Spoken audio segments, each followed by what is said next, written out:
Bapak, Ibu, Saudara-saudari, adik-adik, para sahabat Yesus di Paroki Santo Yosef Medari dan di Stasi Santo Thomas Sayegan, dan juga para sahabat Yesus dimanapun Anda berada, berkah dalam salam semangat, sehat selalu dan senantiasa berbahagia. Kembali marilah kita belajar ilmu sejati pada hari Sabtu, tanggal 23 Oktober tahun 2021, hari biasa pekan ke-29. Kita mengawali belajar ilmu sejati kita dengan berdoa. Dalam nama Bapa, Putra, dan Roh Kudus. Amin. Allah Bapa kami sumber sukacita, semoga kami Kau lepaskan dari dosa, dan semoga kami terbuka untuk menerima Roh Putramu. Semoga pula sabdanya menjadi kabar sukacita bagi siapa saja di seluruh dunia, sebab Dialah yang hidup dan berkuasa, yang bersama Dikau dalam persatuan Roh Kudus Allah sepanjang segala masa. Amin. Para sahabat Yesus terkasih, kita akan belajar ilmu sejati dari Injil Yesus Kristus menurut Lukas bab 13 ayat 1 sampai dengan 9. Pada waktu itu beberapa orang datang kepada Yesus dan membawa kabar tentang orang-orang Galilea yang dibunuh Pilatus, sehingga darah mereka tercampur dengan darah kurban yang mereka persembahkan.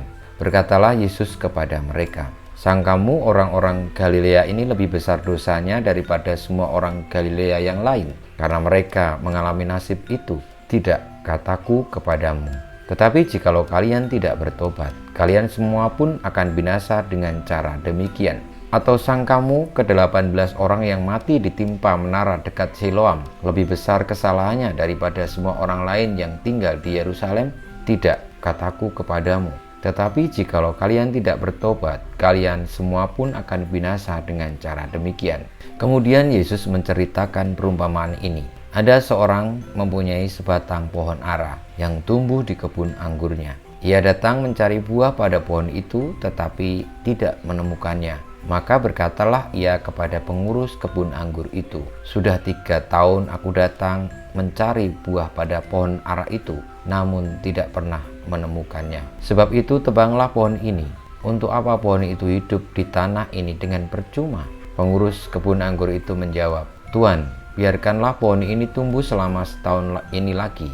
Aku akan mencangkul tanah sekelilingnya dan memberi pupuk kepadanya. Mungkin tahun depan akan berbuah. Jika tidak, tebanglah." Saudara-saudariku yang terkasih, Tuhan Yesus memberikan perumpamaan tentang seorang tuan yang memiliki pohon ara di ladangnya dan telah memeliharanya selama 3 tahun. Lalu tuan itu mau mendapatkan buah dari pohon itu, namun ternyata tidak berbuah, dan ia menyuruh pekerjanya untuk menebang. Namun pekerjanya itu menawarkan kepada tuannya supaya diberikan kesempatan 1 tahun lagi, bahwa dia akan mencangkul tanah sekelilingnya, memberi pupuk, dan kalau tidak berbuah silakan ditebang. Perumpamaan ini menekankan makna penting dari pertobatan, bahwa hidup kita ini rapuh, berdosa, itu pantas dihukum. Dengan pertobatan, hukuman kita itu diringankan, bahkan dihapuskan. Maka panggilan untuk pertobatan itu adalah sangat-sangat penting, karena tidak mungkin kita lepas dari dosa. Tetap saja kita berdosa. Satu-satunya yang bisa melepaskan kita dari dosa adalah pertobatan. Dan Tuhan Yesus telah mewartakan itu, telah membuka pintu pertobatan bagi kita. Maka janganlah bebal hati kita. Tuhan Yesus tadi mengatakan bahwa orang-orang yang menderita, orang-orang yang akhirnya celaka, lebih besar salahnya dari orang-orang yang biasa-biasa saja atau tidak celaka. Namun kalau kita tidak bertobat, kita bisa saja terhukum.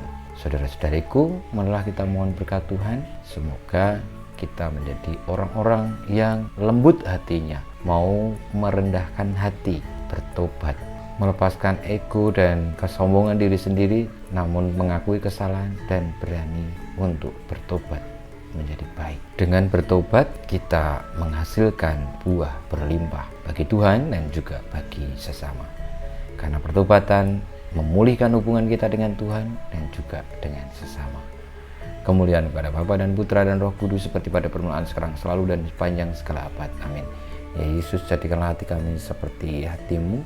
Tuhan, bersamamu dan bersama rohmu kita semua hidup kita, perjuangan kita untuk membangun sikap tobat sepanjang hayat hidup ini senantiasa dibimbing, dilindungi, diberkati oleh Allah yang Maha Kuasa, Bapa dan Putra dan Roh Kudus. Amin.